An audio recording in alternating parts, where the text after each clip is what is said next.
All right, guys, I think we have this figured out.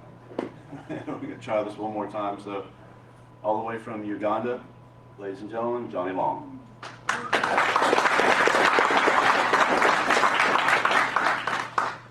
All you, brother. Hey, thanks, Rob. Can you guys hear me okay? Yeah. That's a yes. All right, cool. Well, here we go. Thanks for coming to HackerCon and for your support, you guys. It's awesome to see this much support from the community. I wish I could share with you guys, but the cost of tickets is so outrageous that we figured you guys use the money to some other cool stuff. So thanks a lot for coming. So I have two goals with this talk. These are the two goals. Basically, what I want to do is I want to say thank you. I want to say, I'm appreciative of folks like you that are in the community. And the second goal is I'm going to try to give some advice. So let's get started. Most of you are pretty familiar with the story of Copycat Uganda. This slide shows a picture of my wife in the upper left. She's the one on the right, because you can't figure that out. In 2006, she went to Uganda on a short-term trip and for our church. And basically, she came back with pictures like this. This little guy in the picture, this is Colin, and he lived in basically a house that looked pretty much just like this. It was a mud hut made out of sticks and, just real basic materials. And this was the happiest kid that I had ever seen.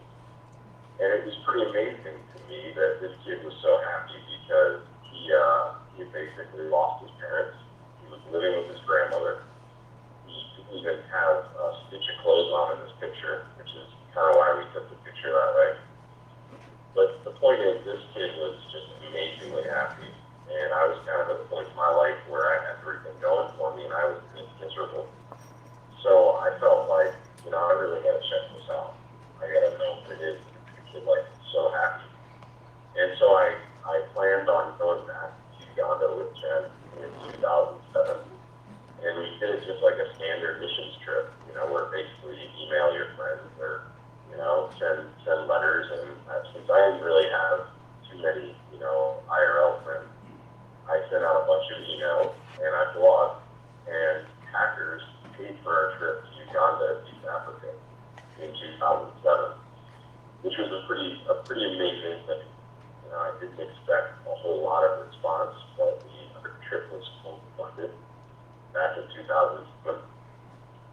And what we did, during that trip was I worked on computer systems, a lot like the ones you see in this picture.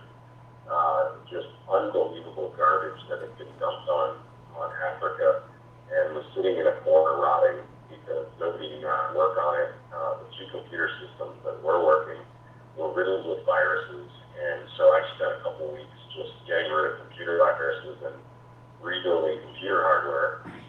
But the point was, it was an interesting 2 weeks. I felt pretty good about the work that I did. But at the end of that trip, the organizer of the trip in Uganda pulled us aside and said to me specifically, I want to thank you for saving lives. And that really struck me. I was thinking to myself, how is it that I was saving lives? Explained to her that, the computer systems that they were using were used to track orphans and kids that didn't have parents, and find ways of getting sponsors for them in the U.S. by sending their photos out on the internet and then tracking the money as they came in because their computers were so jacked up. They couldn't accept any more sponsorships, and they were having trouble tracking their money. And so the work that they did had these immediate life-changing results. It was the first time in my life that I kind of had that happen to me. And especially in this industry, I was really surprised at that. So I got back to work and back to basically my dream job and tried to find the, save lives button on my computer and basically found it to be missing. But all I could think about was that experience, in my day-to-day job, pen tester and, later on doing forensics work and high-tech job, I found myself thinking more and more about, this, thinking about Uganda, one of the poorest places on the planet. So the more I thought about that, I tried to do some things that I could and sent money to Uganda and tried to raise awareness. I started talking about visible children in my talks, a group that was supporting basically children that were being abducted in Uganda that just didn't fill that void. So around 2007, I started the group Hackers for Charity. And I thought to myself, how's this going to work? Nobody's going to be interested in helping poor kids. We're a bunch of geeks. But the community absolutely surprised me.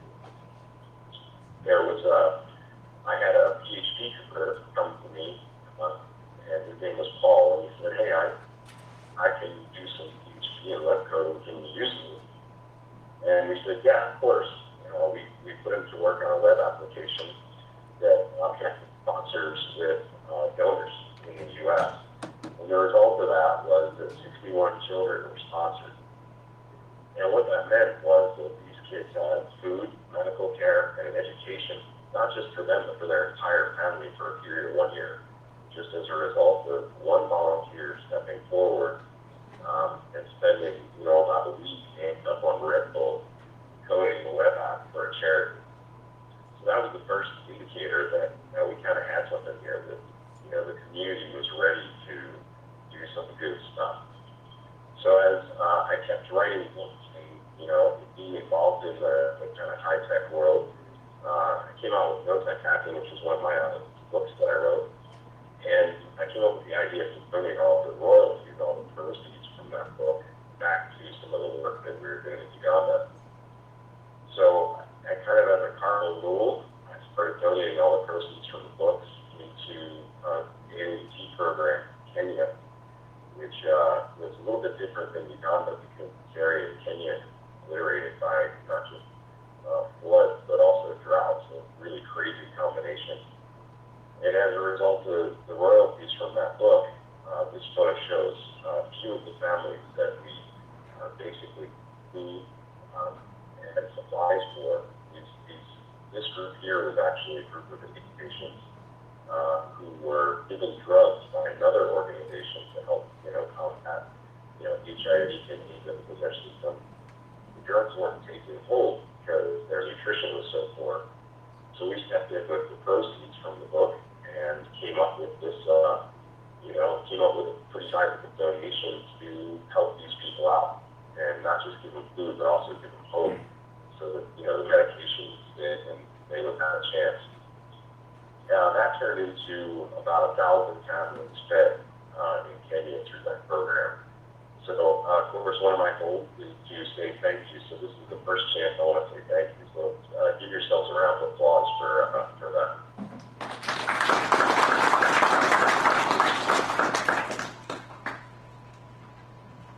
Now, some interesting things started happening. The group in Kenya took the money that we were sending them and they built that program up a bit. They stopped giving food, and what they did is they started buying acreage and farming supplies. And that was kind of cool because it's sustainable. We didn't just give them food and then it was consumed. We started, the group in Kenya started giving them the ability to farm and garden. And, there were a few hundred acres of land that were purchased through that fund. And we also sent money into Kenya to do something a little more technical. And we bought computers in Kenya and they stood up a computer training center. Some of the other things that we started doing is, you guys kind of know the rest of the story.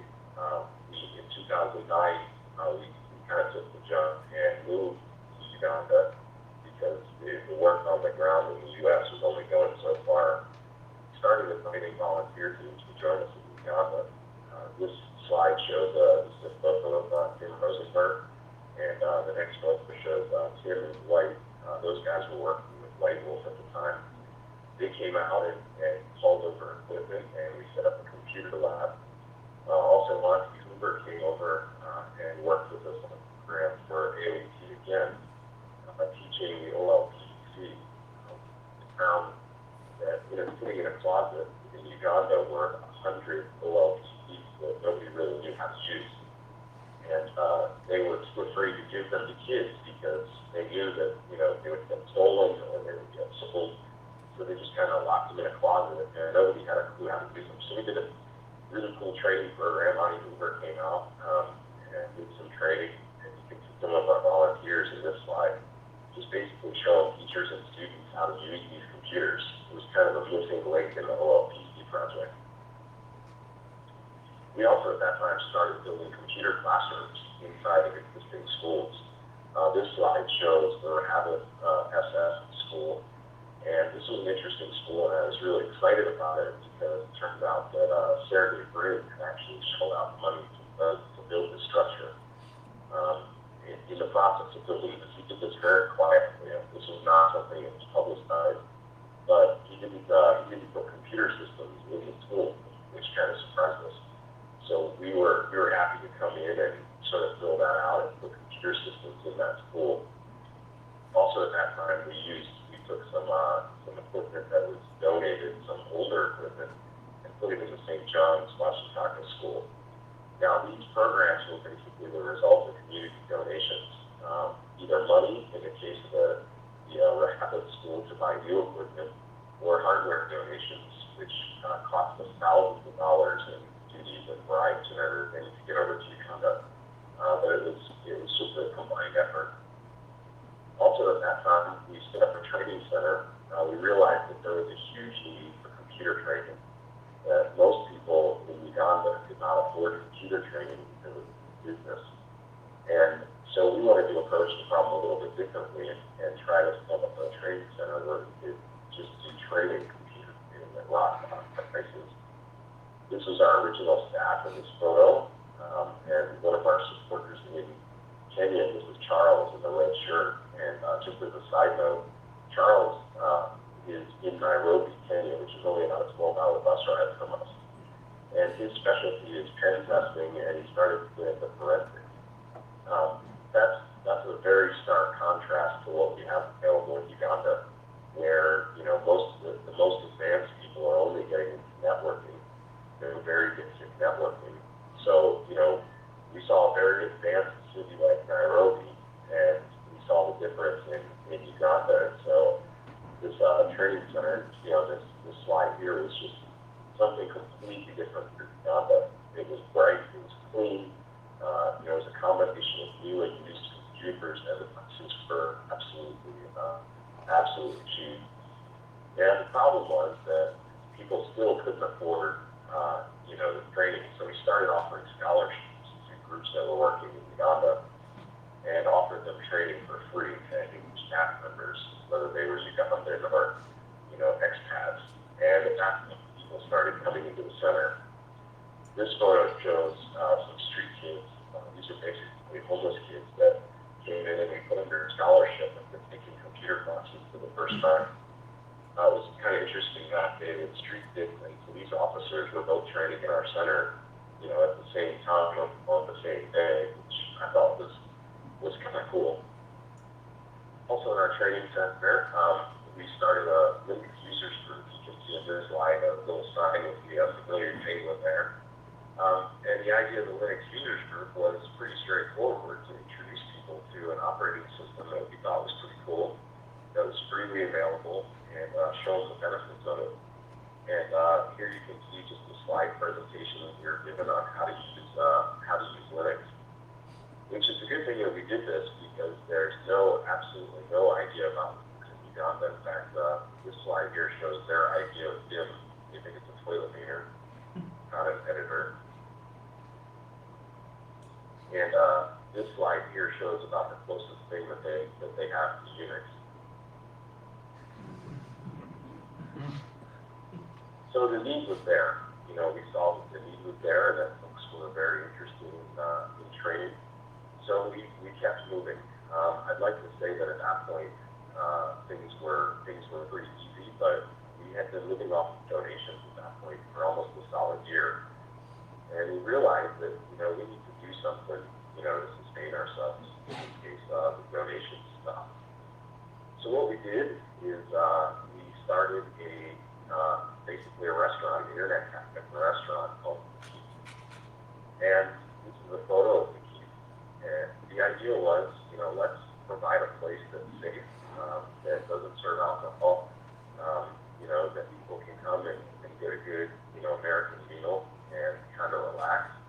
Also provide our technical resources, fast internet, things like computer repair, computer services, things like that. So these photos, you can kind of see what it looks like. I'd like to say everything was, going great at this point. You remember this classroom that we built? This was our classroom for Google, for Sergey. And I'd like to say that everything was great at this point, but this classroom had declined.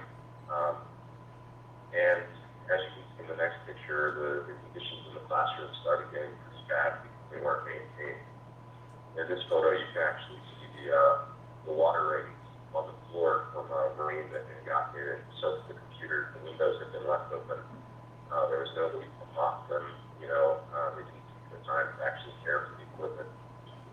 So this screen, you can see that there's actually mold growing on one of the monitors from water damage, insects, and it was just really, really disheartening. And as it says on this slide, light basically got pointed out hard. So let me check for with you guys.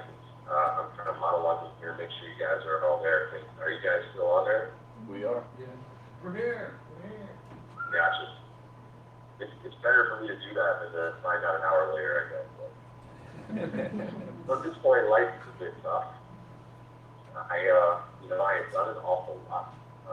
In terms of trying to make this project happen, we were low on money. I ran into problems getting a work permit. And at the beginning of this year, I was just for a lot of different reasons. I just basically had this attitude where, I just wanted to quit. But thanks to thousands of emails and piles of equipment that came in, volunteers like Rob Dixon and Glenn Eggert and Rosenberg, Marcus Carey, and lots of other people out there that basically said, you know what, we have your back, just, keep at it. And around that point, my work permit came through, making it legal for these things in the country, which was a benefit.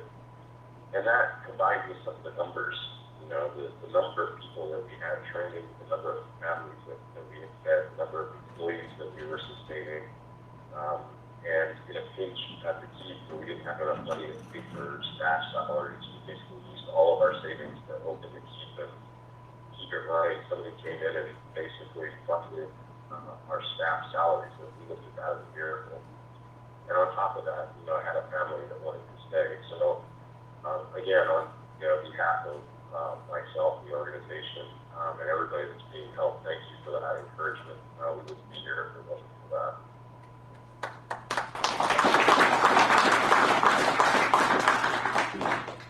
So that is basically gets you up to about 2010, beginning of 2011. So here's where we are now. This is Hackers for Care 2011. On this slide, you can see a very nice picture. This is some of the equipment that we actually pulled out of, unfortunately, that we pulled out of what I can refer to as Sergey School. We realized, that program wasn't able to maintain equipment. They basically weren't behind our efforts. And so we started moving that equipment and moving it in smaller pieces to other organizations. So we're being a lot smarter about, where we put our equipment. And, we're partnering with people that really are interested in maintaining it. The next slide shows some of the farmland that we had purchased in Kenya. But the interesting thing about that, as I mentioned, that was not our idea. That was the locals in Kenya that came up with that idea because they understood the culture. And also this photo here with the street kids training, it's great that they're taking computer classes, but the bottom line is if they don't have food or somewhere to stay, computer training doesn't really matter. And it was locals, again, that made that difference, coming together with a group called the Sanctuary to teach these kids food and shelter. So our old model was kind of operating like this. It was Hackers for Charity, trying to reach out to individuals, individuals like Colin, individuals like street kids, or individuals in Kenya that were, couldn't get food or, things like that. And it was fairly effective model to instead focus on organizations. And by supporting organizations, the what they do, we can affect a lot more people in a positive way. So that's kind of our new model. A lot of these organizations don't have anywhere for technical support, and hundreds of organizations are existing right here in Jinja, Uganda, where we're living, and our goal is to support them. And I find it pretty interesting that it's a bunch of hackers doing that. So the work is not glamorous. We kind of work on some crappy equipment and some crappy conditions, but we're doing work that makes a difference in these organizations. Now, at this point, things seem to be looking up, and I think to say it's all great news from that point, but it really wasn't. The training center that I showed you basically fell apart when I got back from DEFCON through a bunch of really bad things that happened, including employees stealing from us, to the tune of most of our profits that we made in 2010, to folks leaving. We were just in really bad shape, and I posted to the internet that, I didn't want to run the community center, training center as a business anymore. But the real model was to train people. So what I did is I basically said, look guys, here's our expenses. I want to run the training centers completely free. I don't want to charge anybody for computer training, but I need help in funding this thing. And basically blocked that. Rapid7 put out an interesting post saying, actually, you see this first post here, there was a challenge to Rapid7 from GED here. He basically says, hey guys, how many black hat parties? $9,420, which is basically what we needed to run our center for here. And Rapid7 responded. They basically ponied up $5,000 and said, we're looking to the community to match the rest of it, which I thought was pretty. That was more than a publicity stunt. The thing that's really cool though is the community stepped up and the community beat Rapid7's pledge. You guys raised $6,192. So again, that's another big thank you.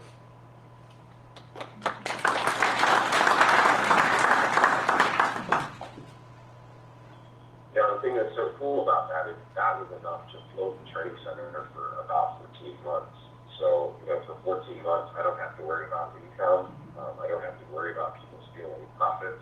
All we do here is focus on getting people trained. So that's a pretty cool thing. So the community does some pretty amazing stuff, and HackerCon is another example of that. The HackerCon story goes back a ways. Some of you remember that in Louisville, a bunch of folks put together a metasploit class. A lot of you were involved with that. Iron and Dave Kennedy, there were lots of folks that were involved in pulling this thing together. They basically said, hey, we want to teach a class on metasploit. We're going to give all the profit to HFC. So, guys like Dave and Martin, Elliot and Kenneth, they basically got together, ran this class. Rob Weekson and Phil Gardner went down, and with 3 or 4 geeks and showed up to make an HFC presence. They took some swag to the event. They said thank you, and there was a really cool kind of community air about that. It's really quite excellent. And so as a result of that, the 3 or 4 geeks got together and said, hey, we're going to run a hacker conference for HFC. And when they announced it, a group from Louisville got there and said, hey, we're going to support you. We're going to present. We're going to help get the event off the ground. Casey and Vivek from Security 2 blogged about it, and it's full stuff ahead. 100 people showed up. Carla Perez flew in from Puerto Rico to present, and wore his HackerCon t-shirt on the Paul.com podcast, which was really cool. And as a result of that, DerbyCon was born. The Louisville team went on to run DerbyCon, which was a great conference, and they were amazingly supportive of Hackers for Charity. They flew me out from Uganda to speak at the conference, and that conference raised over $12,000 for HFC, which doesn't seem like a ton of money, but when you consider the fact that that's nearly double what we raised at DEFCON, it was about 10 times more people at DEFCON. So it was a really cool conference. DerbyCon was so successful that they kept giving as a result of what had happened at the conference. they talked me up an additional $500 out of their pocket, which, you know, was amazing. And then they turned around and donated all of that to Hackers for Charity and HackerCon. But it gets there. Just about a week ago, we were in pretty dire straits and really needed a sponsor, you know, to make HackerCon 2 possible. And DerbyCon came to the rescue, signed up as a platinum sponsor at a level of $2,500 or more. And basically one hacker conference funded another hacker conference in support of Hackers for Charity, which again was an amazing thing.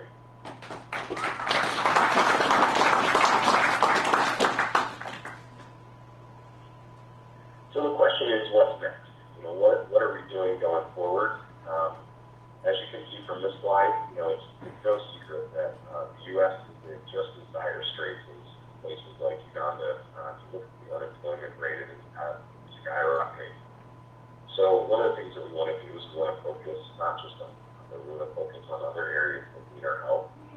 And we also have this interesting idea about Earth. The idea being that, you know, there's the hacker community, and then you know, members of the hacker community are actually in the corporate environment, and then there's the straight corporate folks, you know, that seems to be sitting on, you know, lots of power and lots of money. But there are interesting times when they all get together and they work for good. The fundraising for the training center was an example of that. But, you know, when you start thinking, well, how can we leverage that? You know, what happens when you corporates in the hacker community? Well, you get free beer at conferences, which is a good thing. Or in some cases, you get a mess, or in some cases, you get an actual, you know, just right with an ask. Well, we sat down and thought about this and decided, well, let's give it a shot. See if we can create a front end for Hackers for Charity. The idea of which is to bring the world of the hacker community together on projects. And we're calling that initiative InfoSec Without Borders, InfoSecWithoutBorders.org. The idea is to help charities engage corporate responsibility programs, and I'm seeing lots of typos on my slide, sorry about that, and also an hacker community project. This is, without a doubt, kind of a form of activism, if you think about it. I mean, by definition, you know, activist is a computer hacker whose activity is aimed at promoting a social and political cause. That's really what we're trying to do. We're trying to pull the best of the hacker community, corporate world together. So take a look at our website, keep an eye on projects that we're running. Here's some of our backers, some of our entrepreneurs, Rapid7, Backtrack Linux, Booking Express, and of course Hackers for Charity are pulling together to make this happen. And for now, sign up on the volunteer list. Get on our list. We have some really cool initiatives coming up. We're working on a mapping project right now that will let you do a map of the needs in your geographical area.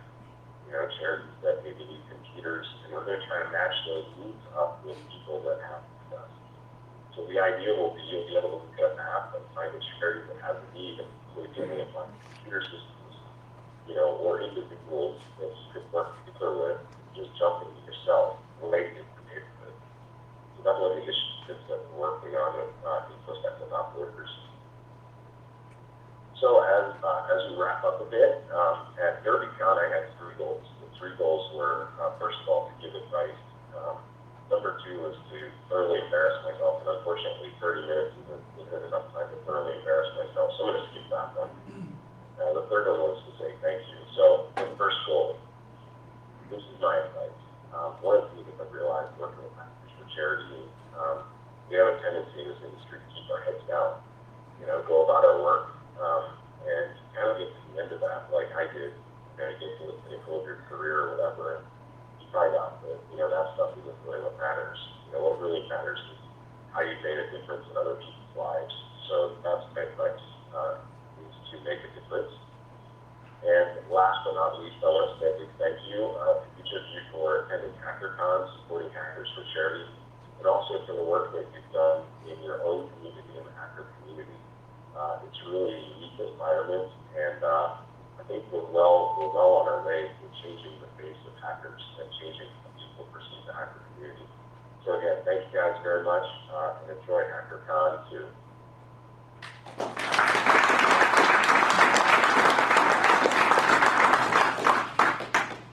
Thanks, John. All right. Thank you, Lockhart. Give us about 10 minutes and we'll have Chris Silvers and Pat McCoy up here in just a second. Thanks. Quick announcement.